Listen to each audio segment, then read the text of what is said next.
le front du Philistin qui tomba le visage contre terre.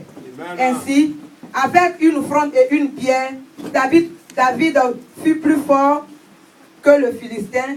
Il le terrassa et lui ôta la vie sans avoir d'épée à la main. Amen. Amen. Amen. Qui dit Amen? Amen. Gloire à Jésus. Amen. Merci Seigneur. Bénis ta parole. Alléluia. Qui me donne un amen bien saladé que je parle bien de la part du Saint-Esprit. Alléluia. Alléluia. Alléluia. Alléluia. Alléluia. Alléluia. Il faut dégager l'onction. Alléluia. Dis à ton frère à côté, nous allons démarrer. Dis, nous allons démarrer. On va s'asseoir au nom de Jésus. Je vois qu'il y a des gens d'onction déjà. Alléluia. Le thème de ce message aujourd'hui, ne t'inquiète pas. Ne t'inquiète pas. Alléluia. Il s'agit de Goliath.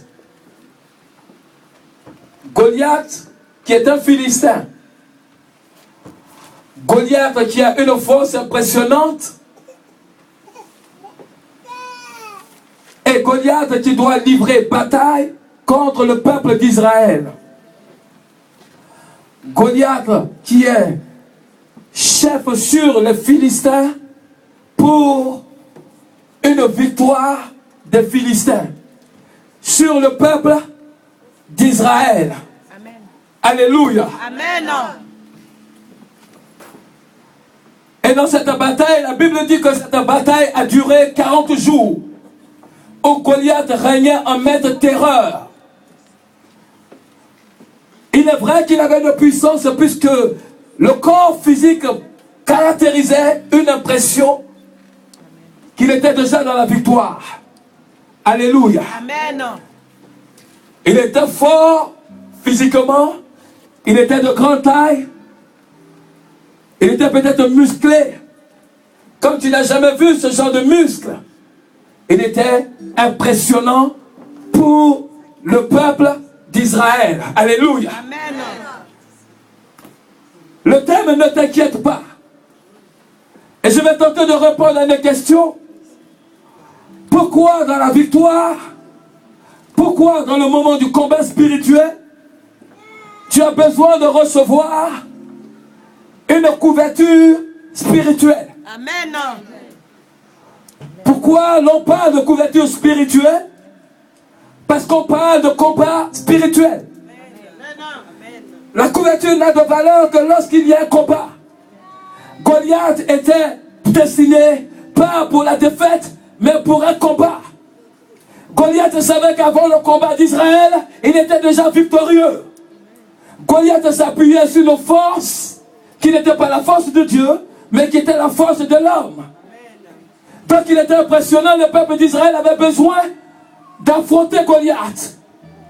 Alléluia. Un combat dans lequel il se demandait, en regardant Goliath, qu'est-ce que Saül, le roi d'Israël, allait proposer pour que les Philistins puissent capituler devant le peuple de destinée. Ne t'inquiète pas, parce que quelque part, il y a un Goliath en devant de toi. Amen. Ne t'inquiète pas, parce que dans ta vie, il y a des Goliaths qui viennent devant toi. Amen. Ne t'inquiète pas, parce que le Goliath est instrumentalisé au devant de ta foi pour faiblir ta foi. Mais laisse-moi te dire, il fallait qu'il y ait ce combat spirituel afin que le peuple d'Israël sache qu'ils ne doivent pas s'inquiéter. Ne t'inquiète pas là où tu es. Ne t'inquiète pas au niveau où tu es. Amen. Ne t'inquiète pas dans la famille où tu es. Amen. Ne t'inquiète pas dans la nation où tu es. Ne t'inquiète pas dans l'église où tu es.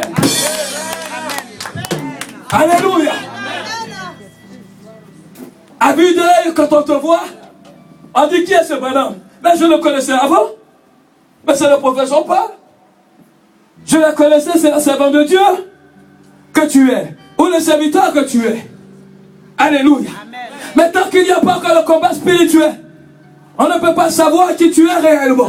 Amen. Il faut que tu arrives dans le combat spirituel pour voir réellement qui tu es en Jésus-Christ. En Jésus-Christ. En Jésus-Christ.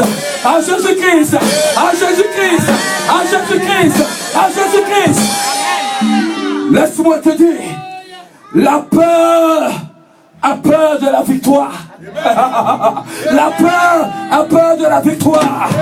C'est la victoire qui arrête la peur. C'est la victoire qui stoppe la peur. C'est la victoire qui neutralise.